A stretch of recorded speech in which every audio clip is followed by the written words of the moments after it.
शहीद मुंशी प्रेमचंद की कफन कहानी। झोपड़े के द्वार पर बाप और बेटा दोनों एक बुझे हुए अलाव के सामने चुपचाप बैठे हुए थे और अंदर बेटे की जवान बीबी पुतिया प्रसव वेदना से पछाड़ खा रही थी। रह रहकर उसके मुंह से ऐसी दिल हिला देने वाली आवाज़ निकलती थी कि दोनों कलेजा थाम लेते थे। जाड़ों की रात थी, प्रकृति सन्नाटे में डूबी हुई, सारा गांव अंधकार में लय हो गया था। घीसू ने कहा, मालूम होता है बचेगी नहीं, सारा दिन दौड़ते हो गया। जा देख तो आ। माधव चिढ़कर बोला, मरना ही है तो जल्दी मर क्यों नहीं जाती? देख कर क्या करूं?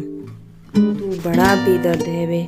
साल भर जिसके साथ सुख चैन से रहा, उसी के साथ इतनी बेवफाई। तो मुझसे तो उसका तड़पना और हाथ पांव पटकना नहीं देखा जाता। चमारों का कुनबा था और सारे गांव में बदनाम। घीसू एक दिन काम करता तो 3 दिन आराम करता। माधव इतना कामचोर था कि आधे घंटे काम करता तो घंटे भर चिलम पीता, इसलिए उन्हें कहीं मजदूरी नहीं मिलती थी। घर में मुट्ठी भर भी अनाज मौजूद हो तो उनके लिए काम करने की कसम थी। जब 2-4 फाके हो जाते तो घीसू पेड़ पर चढ़कर लकड़ियां तोड़ लाता और माधव बाजार से बेच लाता, और जब तक वह पैसे रहते दोनों इधर उधर मारे मारे फिरते। गांव में काम की कमी नहीं थी, किसानों का गांव था, मेहनती आदमी के लिए 50 काम थे, मगर इन दोनों को उसी वक्त बुलाते जब 2 आदमियों से एक का काम पाकर भी संतोष कर लेने के सिवा और कोई चारा न था। अगर दोनों साधु होते तो उन्हें संतोष और धैर्य के लिए संयम और नियम की बिल्कुल जरूरत न होती। यह तो इनकी प्रकृति थी। विचित्र जीवन था इनका। घर में मिट्टी के 2-4 बर्तन के सिवा कोई संपत्ति नहीं। फटे चीथड़ों से अपनी नग्नता को ढाके हुए जिए जाते थे। संसार की चिंताओं से मुक्त, कर्ज से लदे हुए, गालियां भी खाते, मार भी खाते, मगर कोई गम नहीं। दिन इतने कि वसूली की बिल्कुल आशा न रहने पर भी लोग इन्हें कुछ न कुछ कर्ज दे देते थे। मटर आलू की फसल में दूसरों के खेतों से मटर या आलू उखाड़ लाते और भून भून कर खाते थे, या 10-5 ऊख उखाड़ लाते और रात को चूसते। घीसू ने इसी आकाशवृत्ति से 60 साल की उम्र काट दी और माधव भी सपूत बेटे की तरह बाप ही के पद चिन्हों पर चल रहा था, बल्कि उसका नाम और भी उजागर कर रहा था। इस वक्त भी दोनों अलाव के सामने बैठकर आलू भून रहे थे, जो कि किसी खेत से खोद लाए थे। घीसू की स्त्री का तो बहुत दिन हुए देहांत हो गया। माधव का ब्याह पिछले साल हुआ था। जब से ये औरत आई उसने इस खानदान में व्यवस्था की नींव डाली थी और इन दोनों बेगैरतों को दोजख भरती रहती थी। जब से वह आई यह दोनों और भी आलसी और आराम तलब हो गए थे, बल्कि कुछ अकड़ने भी लगे थे। कोई कार्य करने को बुलाता तो निर्व्याज भाव से दुगनी मजदूरी मांगते। वही औरत आज प्रसव वेदना से मर रही थी और यह दोनों इसी इंतजार में थे कि वह मर जाए तो आराम से सोएं।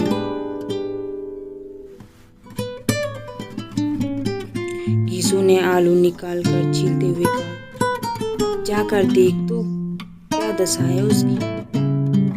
चुड़ैल का फिसाद होगा और क्या, यहाँ तो ओझा भी 1 रुपया मांगता है। माधव को भय था कि वह कोठरी में गया तो घीसू आलूओं का बड़ा भाग साफ कर देगा।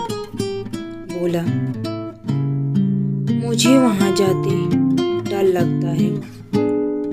डर किस बात का? मैं तो यहाँ हूँ ही, तो तुम ही जाकर देखो ना।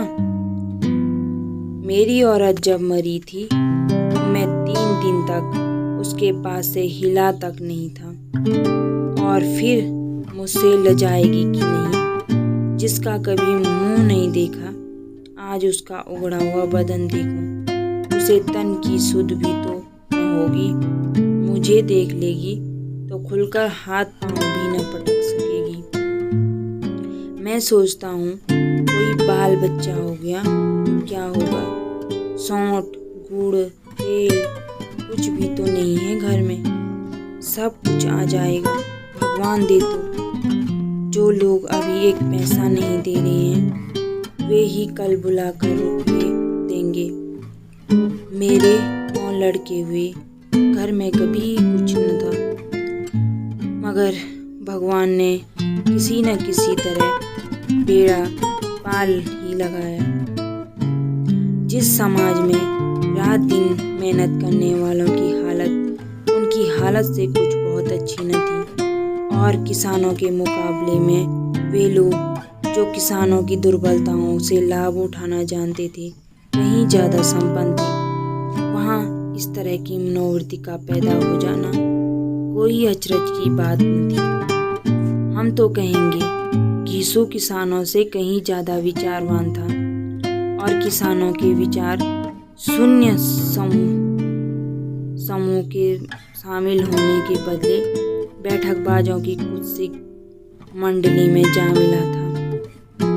उसमें यह शक्ति न थी कि बैठकबाजों के नियम और नीति का पालन करता, इसलिए जहाँ उसकी मंडली के और लोग गांव के सरगना और मुखिया बने हुए थे उस पर सारा गांव उंगली उठाता था। फिर भी उसे यह तस्कीन तो थी ही नहीं कि अगर वह फटेहाल है तो कम से कम उसे किसानों की सी तोड़ मेहनत तो नहीं करनी पड़ती, और उसकी सरलता और निरीहता से दूसरे लोग बेजा फायदा तो नहीं उठाते। दोनों आलू निकाल कर जलते जलते खाने लगे। कल से कुछ नहीं खाया था, इतना सब्र न था कि ठंडा हो जाने दें। कई बार दोनों की जबानें जल गई। छिल जाने पर आलू का बाहरी हिस्सा जबान, हलक और तालू को जला देता था, और उस अंगारे को मुंह में रखने से ज़्यादा खैरियत इसी में थी कि वह अंदर पहुंच जाए। वहाँ उसे ठंडा करने के लिए काफ़ी सामान था, इसलिए दोनों जल्द जल्द निकल जाते। हालांकि इस कोशिश में उनकी आँखों से आंसू निकल आते। घीसू को उस वक्त ठाकुर की बारात याद आई जिसमें 20 साल पहले रह गया था। उस दावत में उसे जो तृप्ति मिली थी वह उसके जीवन में एक याद रखने लायक बात थी, और आज भी उसकी याद ताजा थी। बोला, वह भोज नहीं भूलता। तब से फिर उस तरह का खाना और भरपेट नहीं मिला। लड़की वालों ने सबको भरपेट पूरियां खिलाई थी।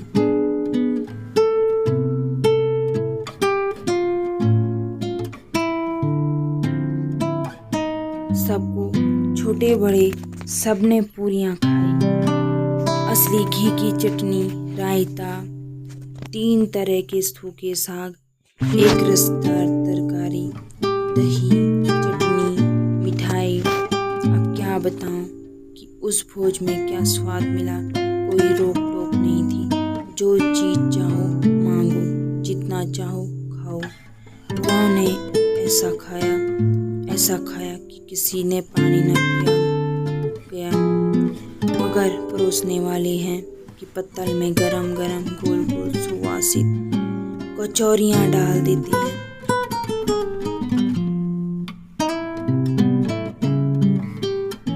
मना करते हैं कि नहीं चाहिए, पत्तल पर हाथ रोके हुए हैं, मगर वह है दिए जाते हैं। और जब सबने मुंह धो लिया तो पान इलायची भी मिली, मगर मुझे पान लेने की कहाँ सुनती। खड़ा हुआ न जाता था, चटपट जाकर अपने कमल पर लेट गया। ऐसा दिल दरिया था वह ठाकुर। माधव ने इन पदार्थों का मन ही मन मजा लेते हुए कहा, अब हमें कोई ऐसा भोज नहीं खिलाता। अब कोई क्या खिलाएगा, वह जमाना दूसरा था। अब तो सबको किफायत सूझती है। शादी ब्याह में मत खर्च करो, क्रियाकर्म में मत खर्च करो। पूछो गरीबों का माल बटोर बटोर कर कहाँ रखो। खाने में तो कमी नहीं है, हाँ खर्च में किफायत सूझती है। तुमने 20 पूरियां खाई होंगी, 20 से ज़्यादा खाई थी। मैं 50 खा जाता, 50 से कम मैंने ना खाई होंगी। अच्छा पका था, तू मेरा आधा भी नहीं है। आलू खाकर दोनों ने पानी पिया और वहीं अलाव के सामने अपनी धोतियां ओढ़कर पाँव पेट में डाली सो रही, जैसे दो बड़े बड़े अजगर तेंदुलियां मारे पड़े हों और बुधिया अभी तक कराह रही। सवेरे माधव ने कोठरी में जाकर देखा तो उसकी स्त्री ठंडी हो गई थी। उसके मुंह पर मक्खियां भिनक रही थी, पथराई हुई आंखें ऊपर टंगी हुई थी, सारी देह अब धूल से लथपथ हो रही थी। उसके पेट में बच्चा मर गया था। माधव भागा हुआ घीसू के पास आया, फिर दोनों जोर जोर से हाय हाय करने और छाती पीटने लगे। पड़ोस वालों ने यह रोना धोना सुना तो दौड़े हुए आए और पुरानी मर्यादाओं के अनुसार इन अभागों को समझाने लगे, मगर ज्यादा रोटने पीटने का अवसर न था। कफन की और लकड़ी की फिक्र करनी थी। घर में तो पैसा इस तरह गायब था जैसे चील के घोंसले में मांस। बाप बेटे रोते हुए गांव के जमींदार के पास गए। वह इन दोनों की सूरत से नफरत करते थे। कई बार इन्हें अपने हाथों से पीट चुके थे। चोरी करने के लिए, वादे पर काम पर न आने के लिए। पूछा, क्या है बे घिसुआ, रोता क्यों है? अब तो तू कहीं दिखलाई भी नहीं देता। मालूम होता है इस गांव में रहना नहीं चाहता। घीसू ने जमीन पर सिर रखकर आंखों में आंसू भरे हुए कहा, सरकार बड़ी विपत्ति में हूँ। माधव की घरवाली रात को गुजर गई। रात भर तड़पती रही सरकार। हम दोनों उसके सिराने बैठे रहे। दवा दारू से कुछ हो सका सबको दिया। मुदा वह हमें दगा दे गई। अब कोई एक रोटी देने वाला भी न रहा। मालिक हो गए, घर उजड़ गया। आपका गुलाम हूँ। अब आपके सिवा कौन उसकी मिट्टी पर लगाएगा? हमारे हाथ में जो कुछ था वह सब दारू दवा में गए। सरकार ही दया होगी तो उसकी मिट्टी उठेगी। आपके सिवा किसके द्वार पर जाऊं? जमींदार साहब दयालु थे, मगर घीसू पर दया करना काले कम्बल पर रंग चढ़ाना था। जी में तो आया, कह दें चल दूर हो यहाँ से। यूँ तो बुलाने से भी नहीं आता। आज जब गरज पड़ी तो आकर खुशामद कर रहा है। हरामखोर कहीं का बदमाश। लेकिन यह क्रोध या दंड देने का अवसर न था। जी में कूदते हुए 2 रुपये निकाल कर फेंक दी, मगर सांत्वना का एक शब्द भी उसे न निकला। उसकी तरफ ताका तक नहीं, जैसे सिर का बोझ उतारा हो। जब जमींदार साहब ने 2 रुपये दिए तो गांव के बनिए महाजनों को इनकार का साहस कैसे होता। घीसू जमींदार के नाम का ढिंढोरा पीटना खूब जानता था। किसी ने 2 आने दिए, किसी ने 4 आने। 1 घंटे में घीसू के पास 5 रुपये की अच्छी रकम जमा हो गई।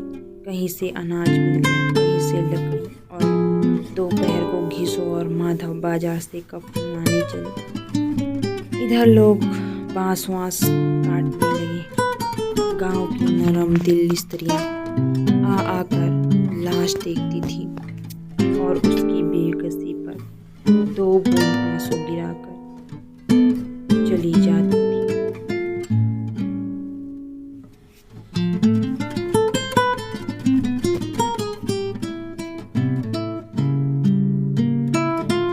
बाजार में पहुंचकर घीसू बोला, लकड़ी तो उसे जलाने भर को मिल गई है, क्यों माधव?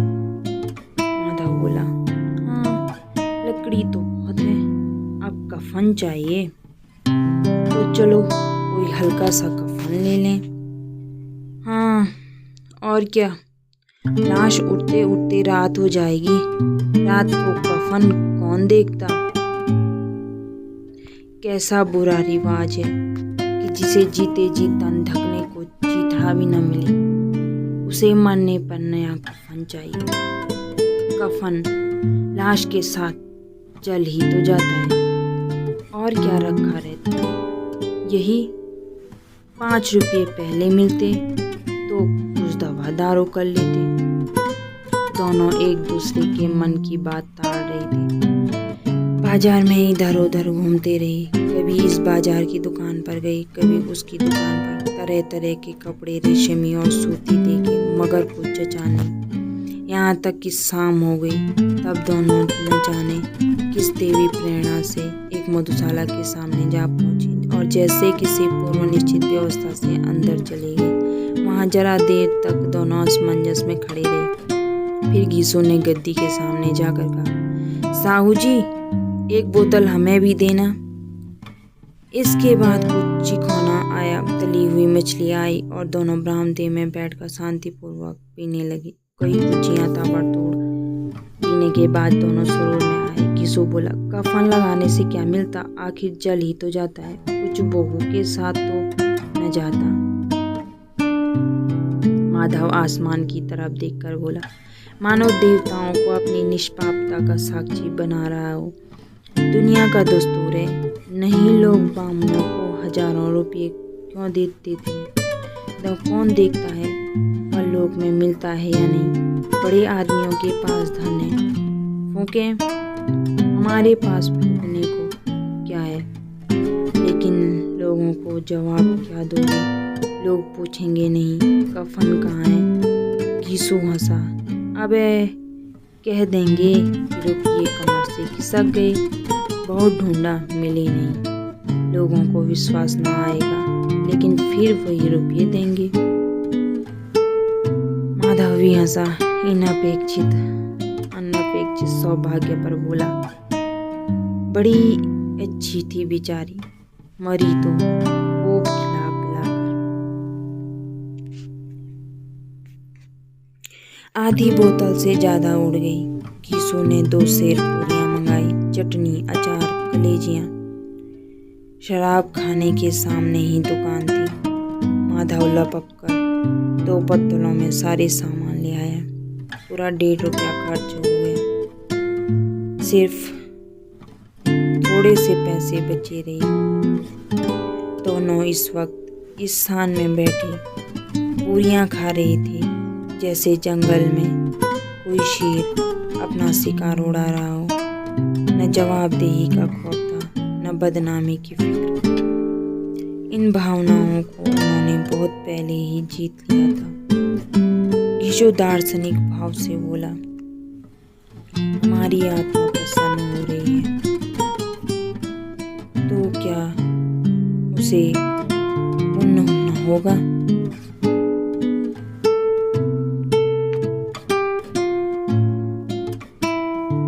माधव ने श्रद्धा से सिर झुकाकर तस्दीक की, जरूर से जरूर होगा। भगवान तुम अंतर्यामी हो, उसे बैकुंठ ले जाना। हम दोनों हृदय से आशीर्वाद दे रहे हैं। आज जो भोजन मिला वह कभी उम्र भर न मिला था। एक क्षण के बाद माधव के मन में एक शंका जागी। बोला, क्यों दादा, हम लोग भी एक न एक दिन वहाँ जाएंगे।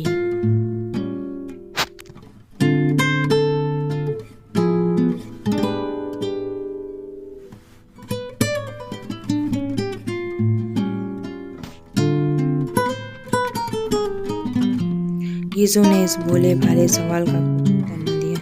वह परलोक की बातें सोचकर इस आनंद में बाधा न डालना चाहता, जो वहाँ हम लोगों से पूछे कि तुमने हमें कफन क्यों नहीं दिया, तो क्या कहेंगे। कहेंगे तुम्हारा सिर, पूछेगी तो जरूर।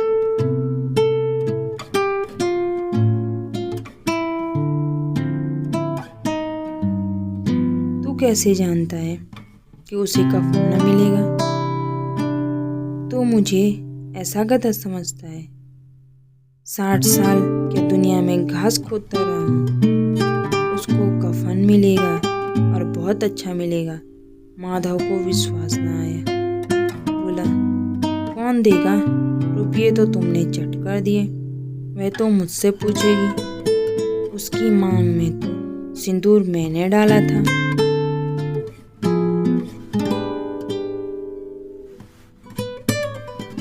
वही लोग देंगे जिन्होंने आपकी दिया। हाँ, आपकी रुपये हमारे हाथ ना आएंगे। ज्यों-ज्यों अंधेरा बढ़ता था और सितारों की चमक तेज होती थी, मधुशाला की रौनक भी बढ़ती जाती। कोई गाता था, कोई डींग मारता था, कोई अपने संगी के गले लिपटा जाता था, कोई अपने दोस्त के मुंह में कुल्हड़ लगाए देता था। वहाँ के वातावरण में सुरूर था, हवा में नशा। कितने तो यहाँ आकर एक चुल्लू में मस्त हो जाते। शराब से ज़्यादा यहाँ की हवा उन पर नशा करती थी। जीवन की बाधाएं यहाँ खींच लाती थी और कुछ देर के लिए यह भूल जाते थे कि वे जीते हैं या मरते हैं, या न जीते हैं न मरते हैं। और यह दोनों बाप बेटे अब भी मजे ले लेकर चुस्कियाँ ले रही थी। सबकी निगाहें इनकी ओर जमी हुई थी। दोनों कितने भाग्य के बली हैं। पूरी बोतल बीच में है। भर पेट खाकर माधव ने बची हुई पूरियों का पत्तल उठाकर एक भिखारी को दे दिया, जो खड़ा इनकी ओर भूखी आंखों से देख रहा था और देने की गौरव, आनंद और उल्लास का अपने जीवन में पहली बार अनुभव किया।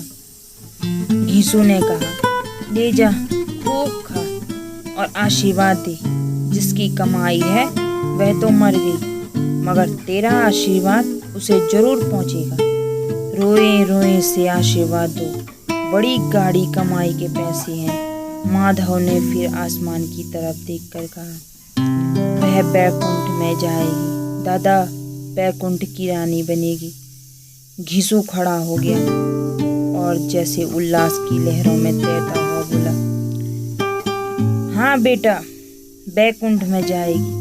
किसी को सताया नहीं, किसी को दबाया नहीं, मरते मरते हमारी जिंदगी की सबसे बड़ी लालसा पूरी कर गई। वह न बैकुंठ जाएगी तो क्या ये मोटे मोटे लोग जाएंगे जो गरीबों को दोनों हाथों से लूटते हैं और अपने पाप को धोने के लिए गंगा में नहाते हैं और मंदिरों में जल चढ़ाते हैं। श्रद्धालुता का यह रंग तुरंत ही बदल गया। अस्थिरता नशे की खासियत है। दुख और निराशा का दौरा हुआ। माधव बोला, मगर दादा, बेचारी ने जिंदगी में बड़ा दुख होगा, कितना दुख झेलकर मरी। वह आंखों पर हाथ रखकर रोने लगा, चीखें मार मार कर।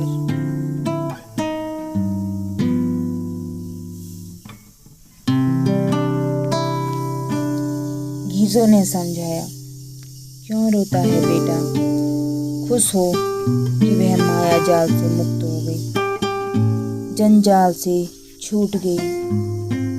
बड़ी भाग्यवान थी जो इतनी जल्द माया मोह के बंधन तोड़ दिए। और दोनों खड़े होकर गाने लगे, ठगनी क्यों नैना झमकावे ठगनी, पियक्कड़ों की आंखें इनकी ओर लगी हुई थी और यह दोनों अपने दिल में मस्त गाए जाते थे। फिर दोनों नाचने लगे, उछले भी, कूदे भी, गिरे भी, मटके भी, भाव भी बनाए, अभिनय भी किए और आखिर नशे में मदमस्त होकर वहीं गिर पड़े।